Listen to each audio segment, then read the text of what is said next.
listening to the RM Podcast, the official podcast of Red Moon Productions. Here are your hosts, Brandon Davidson, Keith Cheatham, and Sean Sebastian. Enjoy.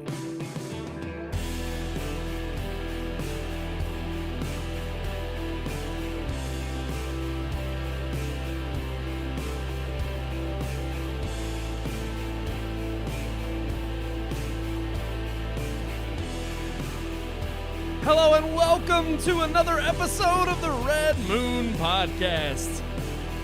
This is a little different. In fact, this is odd. I don't think this has ever happened on the show before. Wow, let me turn the lights on there. From our normal red to the studio lights, you can see two empty chairs across the table from me. That's right, guys. I am one of your normal... Well, yeah, I am your normal new host. Tonight, I'm Brandon Davidson. And as you just saw there in the empty chair right across from me, Mr. Sean Sebastian, heading down to Alabama, having a good time with the fam. And, of course, Mr. Keith Cheatham, the moon shirt. The moon shirt lives on. I am all by my lonesome tonight. This is weird. I mean, I'm normally in my house alone, so... I guess that's not too weird, but being in the studio without these guys doing a show, this is a first of its kind. I've never, ever done a show by myself. So please like, share, subscribe, and do all those wonderful things on social media because truthfully, it's a little lonely here. I need all the love I can get tonight. Right there at the bottom of your screen, Red Moon Book, Red Moon Tweet, Red Moon Picks, Red Moon Productions. On YouTube, just search for us. We're live with you every single Tuesday at 9 p.m. right here in the studio, normally with my other two fine hosts that always join me. But there is a reason they're not here. As I stated with Mr. Sean Sebastian being there on vacation with his family in Alabama, the seat across from me, Mr. Keith Cheatham, he is actually enjoying his fine birthday, his 31st birthday, not here on the podcast. No, that wouldn't be that much fun. Hope they enjoy the show every week like you all do. But no, he is actually at the magical kingdom known as Disney World. That's right. The most wonderful place on the planet. Mr. Keith Cheatham couldn't join us this week because he is also on vacation with his family, with his sister and brother-in-law and their kids and some nieces and nephews, and they're all enjoying the fine times down there in Orlando, Florida. But hey, we got a great show for you this week here on the Red Moon Podcast. Yes, it's just going to be me, a talking head this week. I'm going to be the only one. I can't see comments if they roll in. For all I know, I am talking to myself in this cruel, lonely world, okay? But I'm here to bring you entertainment. I do not let you all down. I want you all to have a show every single week here on the Red Moon Podcast. If we can provide it, we will provide it. We've got a review of Black Widow. Going to have my own thoughts on that. Maybe the other two will join in next week and kind of give their thoughts because we do have another major release this week. Yeah, Space Jam 2.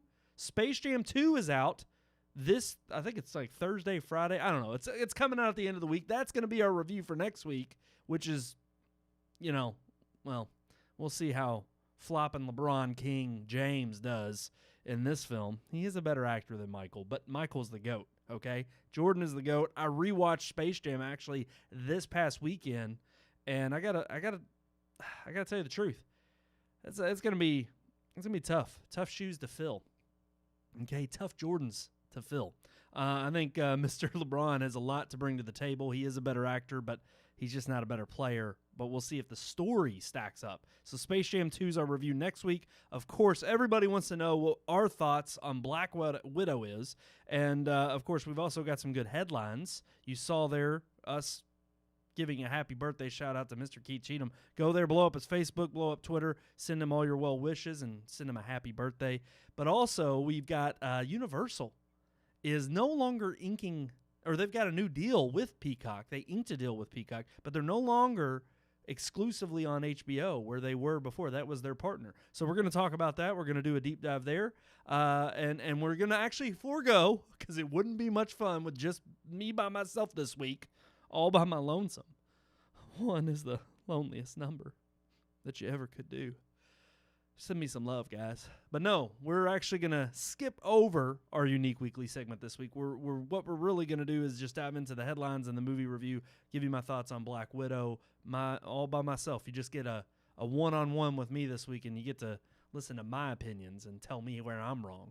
And then the other two will join in next week. And also we got our headlines that we'll tackle and do a short little show this week. Again, can't fill as much time when I don't have my two partners here with me. So let's go ahead and get into the review as you all have been anticipating, and everybody has went and seen it this weekend. As the box office numbers don't lie, a lot of people tuned in, whether in theaters or Disney+. We'll talk about that in headlines too. But here is our review of Black Widow.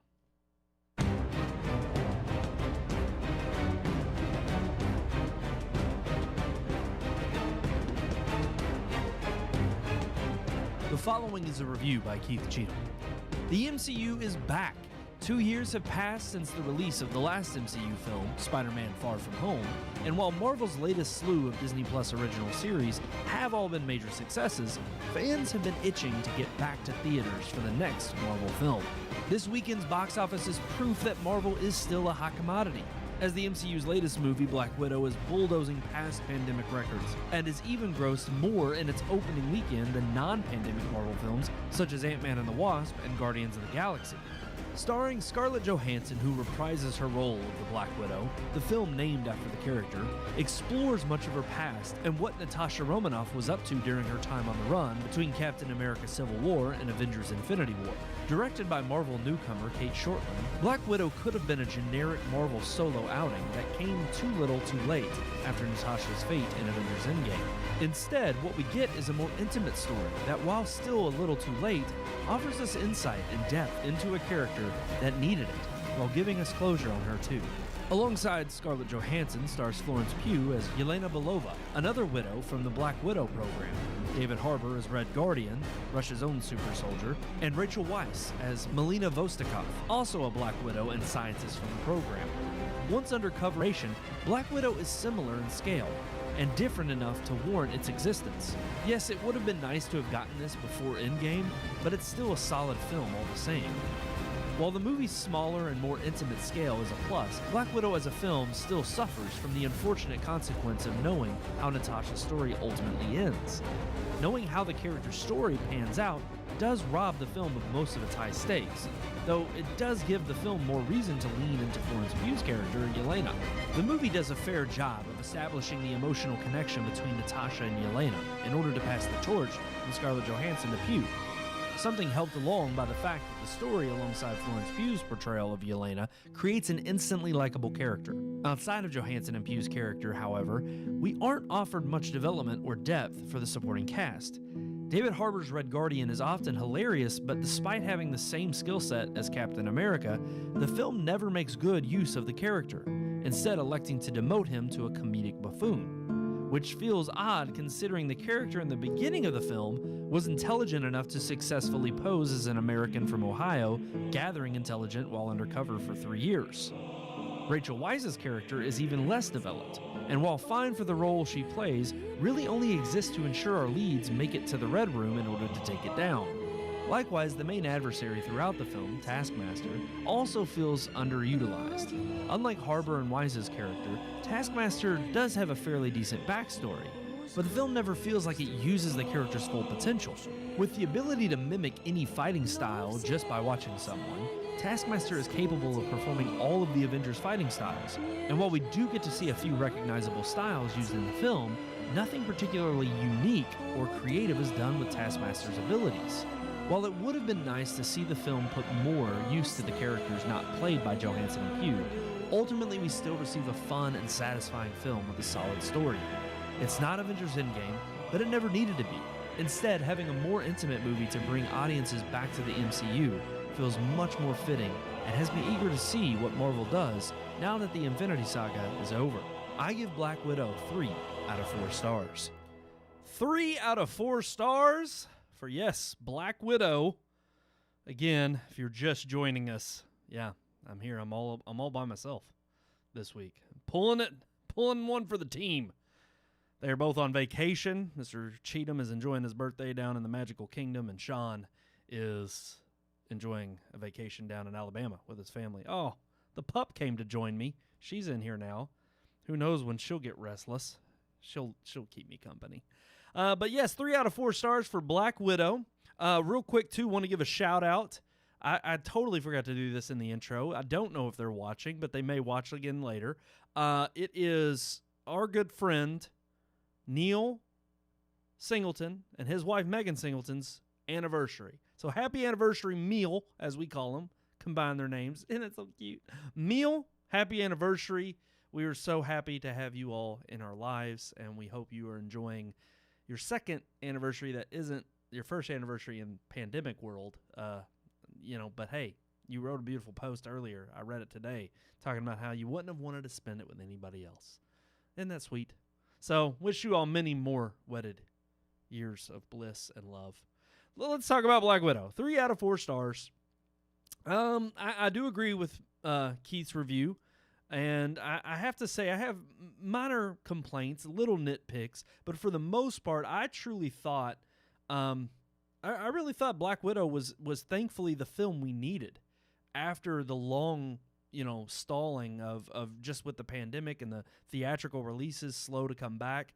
And, they were pushing this as kind of, we knew we were interested in seeing Black Widow long before, but after seeing the trailer 50,000 times, and especially when it missed its whole mark last year of release, I'm not going to lie, I was a little bit, I wasn't looking as much forward to it as I have some of their past releases. Not to mention that I think, they needed the year. I think they needed the year off to kind of give everybody that breather. I think that we've seen so many Marvel movies throughout, obviously the last decade, ever since starting with Iron Man, and after the whole phase 1, 2, and 3 were done, the Infinity Saga was finished. It's kind of like we've seen WandaVision, we've seen Falcon and the Winter Soldier on Disney Plus, and of course Loki now wrapping up this week. But with these, smaller shows and kind of slowly starting the next phase of getting us into who is that next mega villain, what is the next big thing that's on display for us to see with Marvel, it really is kind of, I think it leads everybody to think, okay, I need something that is not only going to whet my appetite, but is worth watching. And thankfully, Black Widow does serve a little bit of that. But thankfully, I think the things it does right is actually not focus on the bigger-than-life spectacle battles that we've seen, obviously, that led up to Endgame, because each one of those had to be bigger and better than the last. But the truth and the fact of the matter is that, no, we needed something that I think was a little bit more quaint and something that was this in-between story. Black Widow takes place in between the first Avengers Infinity War, the first of those two, and then, of course, it's right after Civil War.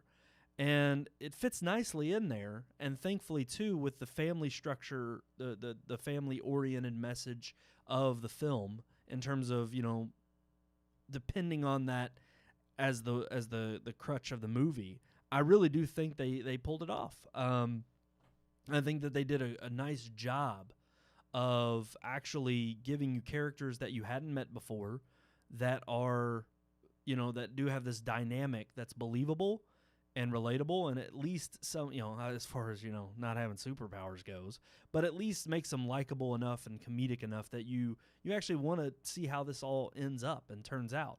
And of course, even knowing at the end of the film the fate that I guess, happens with Black Widow, that comes to Black Widow, that's not something you really want to dwell on.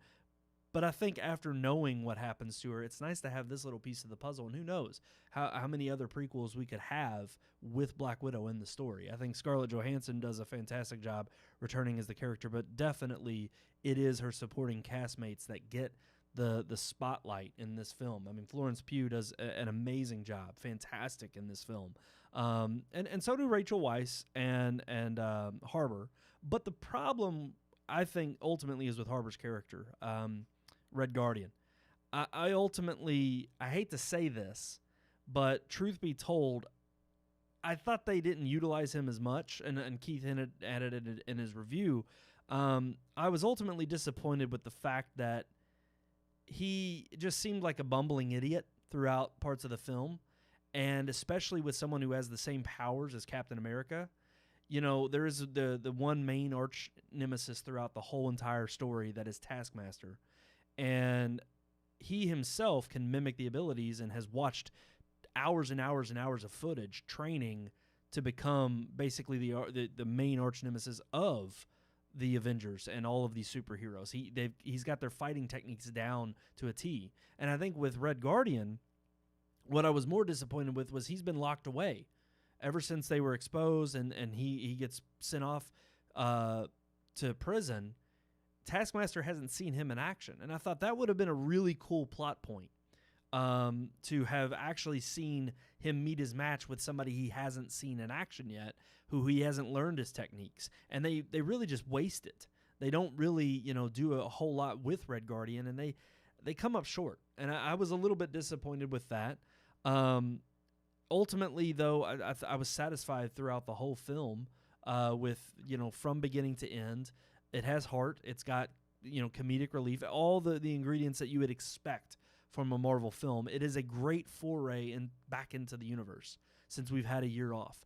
I do think I would have probably liked this film less had this film come out a year ago.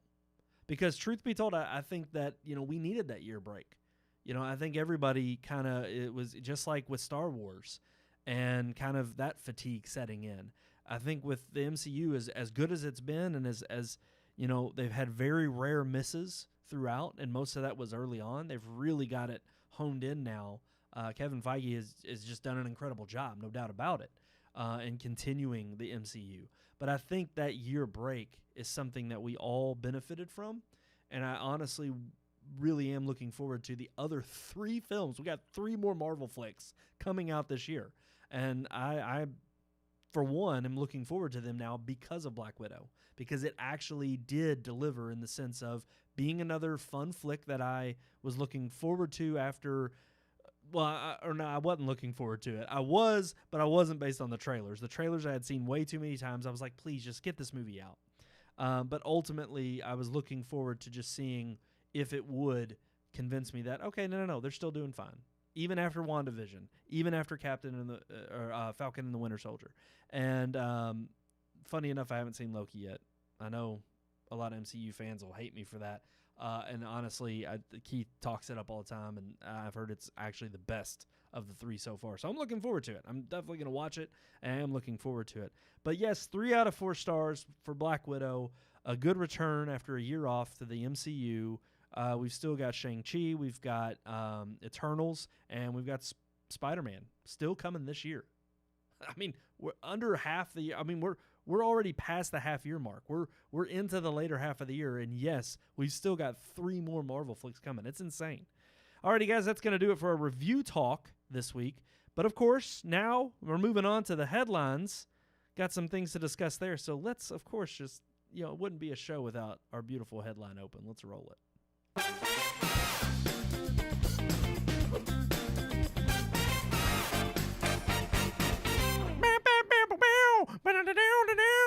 Oh, my dog's going nuts now since I did that. See, y'all probably didn't expect me to do it because I'm alone in my house, and this is very bizarre because I don't think of this as if I'm talking, to you all out there, or I don't think of it as I'm talking to myself here at home. I am talking to you all out there in live streaming land. So, and I can't see any feedback. I've got too many buttons to push. I'll look at them later. And again, this could be weird when somebody's watching, like, this guy's just talking to himself.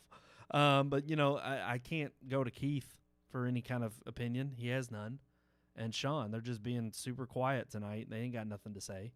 So I'm all alone here. I'm by myself doing this show all alone on my lonesome. But you know what? We carry on. And our headlines this week, as I already hinted at, yes, Peacock inked a deal with Universal. Or other way around, I guess. Universal inked a deal with Peacock. They are no longer exclusively showing, at the end of this year is when the deal goes in place, they are no longer exclusively showing Universal Pictures films after they come out of theaters streaming on HBO. They will now stream on Peacock, which is interesting because we've talked about this for the last couple weeks. And honestly, I think it was about a few weeks ago, we were talking about the streaming services that we would subscribe to. And ultimately, what would it take for us to subscribe? Would it have to be originals? Would it have to be nostalgia for older things that released on the platform? And funny enough, it's like these production houses, these distribution houses are they're really starting to dilute the waters. And they are ultimately trying to start, I think, they're trying to figure out the best way to navigate through the waters of the streaming services by trying to partner with certain ones to maybe drive interest and get people to subscribe, but also to see maybe if their movies do better on one platform versus the other. And I think what's interesting about this is that, it's a weird deal if you look at the particulars. So it takes place after this year for next year's films. So instead of the 200-day standard release in theaters, Universal made a deal with theaters that they will do 120 days standard release in theaters. But then when it does finally go to streaming for 4 months of the year, it will go to Peacock. After that, it'll be 10 months that Universal can send their movies to any streaming service. Anyone they make a deal with, anybody who will take their movies, anybody who will pay them what they want to be paid to stream their movies. But then the last 4 months after those 10, so it's 18 months total, the last 4 months after that 10, it'll go back to Peacock. So it's a 1.5 year deal where there's this convoluted, 4 months at the beginning, 4 months at the end that Universal is going to be strictly on Peacock. And in the middle, there's some wiggle room, and I guess what you're thinking there is maybe you're going to catch all the people who want to see it right out of the gate. They're going to subscribe to Peacock. They're going to see it on there, and then when it's on these other streaming services, they'll have already gotten their fix in the last couple months having seen it. Maybe that's what Peacock's thinking. Like, yeah, this is still a good deal. And with Universal, maybe they haven't seen the love from HBO Max. Maybe they haven't actually seen anything that has, given them the hint that, yeah, this is a successful streaming platform. And, Warner Brothers already has a lot of stuff on HBO. Maybe that's a little bit too, there's too many on there, too many distribution, production houses that are on there that Universal's like, no, they can have Warner Brothers. That's fine. We'll go over here to Peacock and we'll be the exclusive production house on that streaming service. And I think it's just, again, we're starting to see after the pandemic, even though the theaters were quick to jump on the bandwagon of trying to close these deals, trying to figure out a way that they could keep, movies and, movie distribution happy and keep people, under the tent of getting these movies out there into the theaters and keeping them as long as they could, but also knowing now that things had shifted monumentally, that they didn't have the power they had before. But what's funny about that is that ultimately, I still think they're in this really gray area. Nobody has a science to this right now. Everybody's in it for themselves, like business is. Dog eat dog. They're all trying to figure out, well, what is the best method here of approach? Is a longer theatrical run better ultimately? Or is it trying to get it out of the theaters and get it onto the first streaming platform we can get it on and seeing how popular it is then? Because the other funny thing is, we're going to talk about now, we're going to shift to how successful the streaming platforms have been. And especially with Disney Plus. Because for the first time, we just talked about how big a hit Black Widow was at the beginning of the show with the box office numbers, obviously growing since even F9 just a couple weeks ago.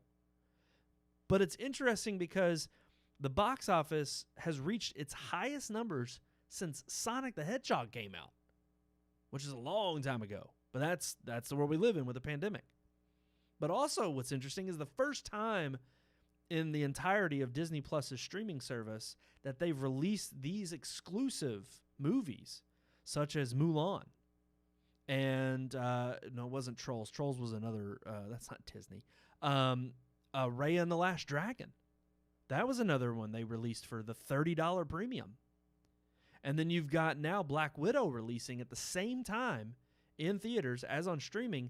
And believe it or not, they released the numbers for how well it did on streaming.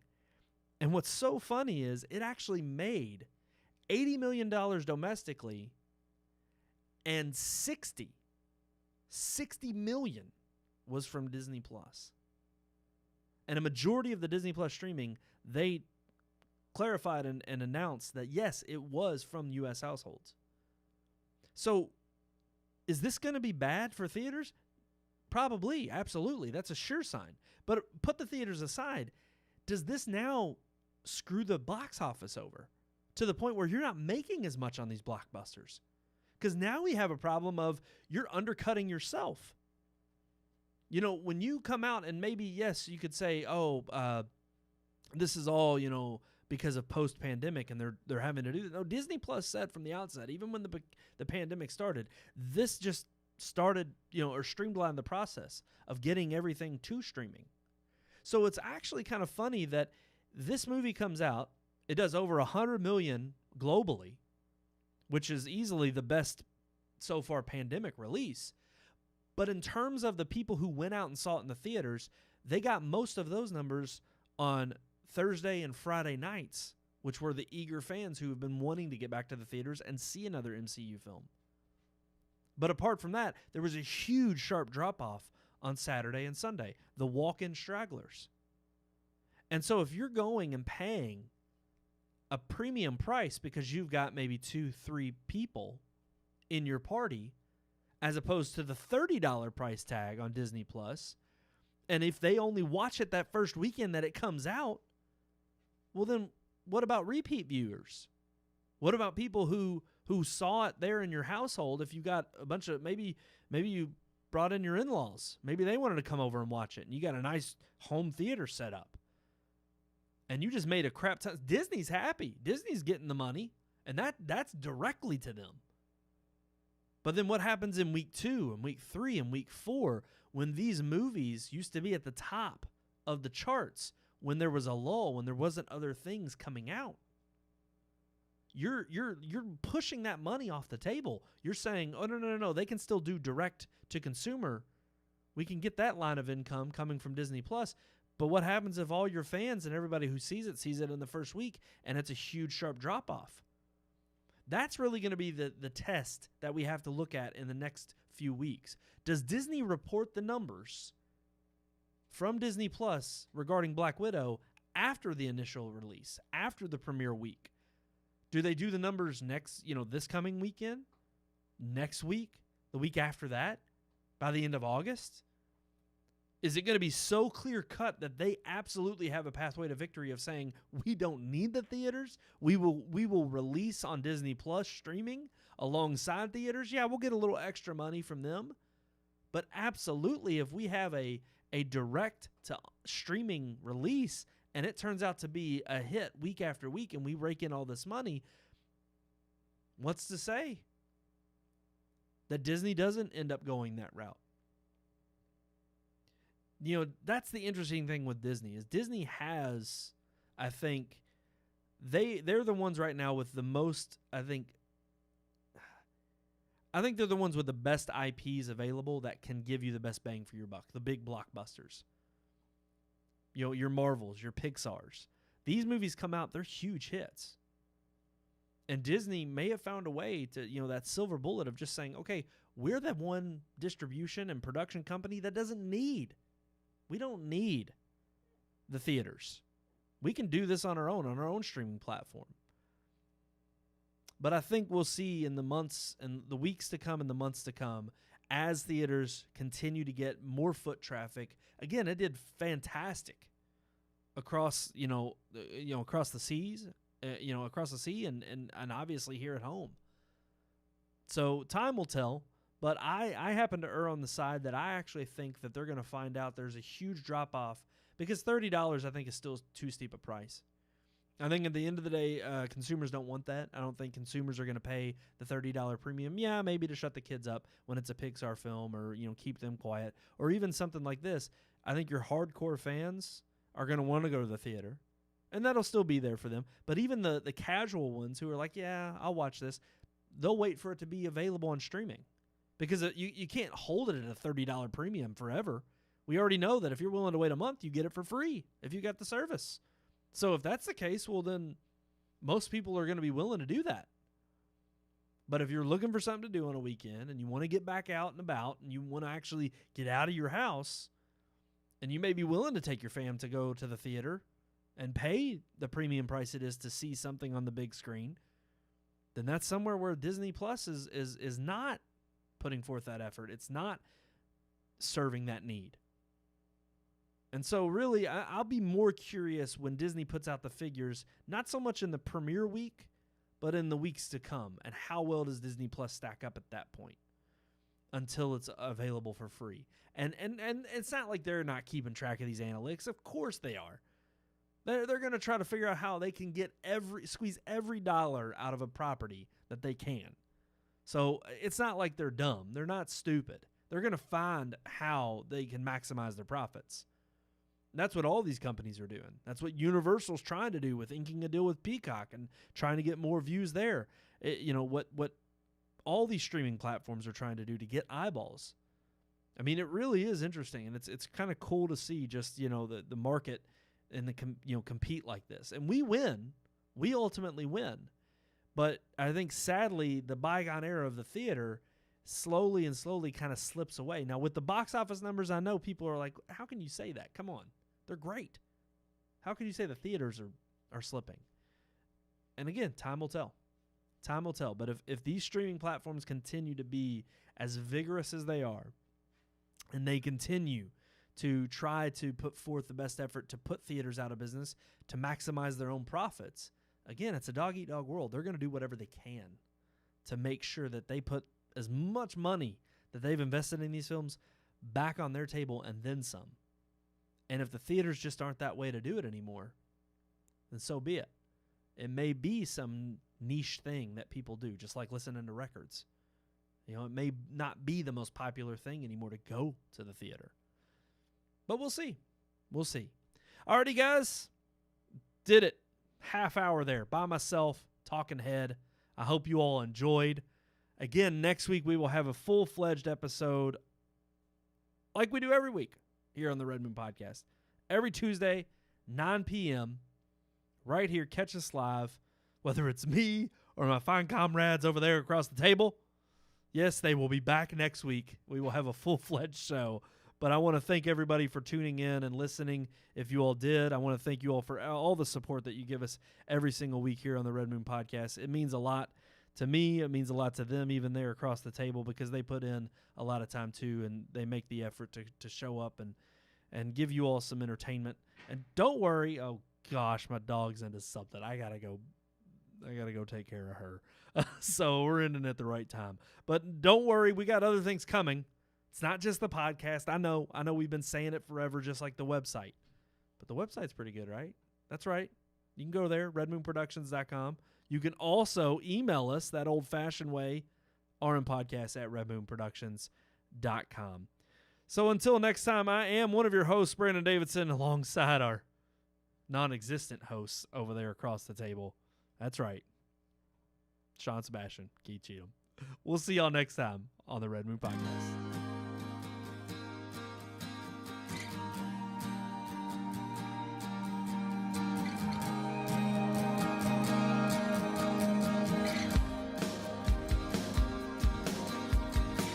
We hope you enjoyed this week's episode. For more reviews, previous podcast shows, and everything Red Moon, visit our website, redmoonproductions.com. You can also like us on Facebook or follow us on Twitter by searching for Red Moon Productions, LLC. We'll see you at the movies.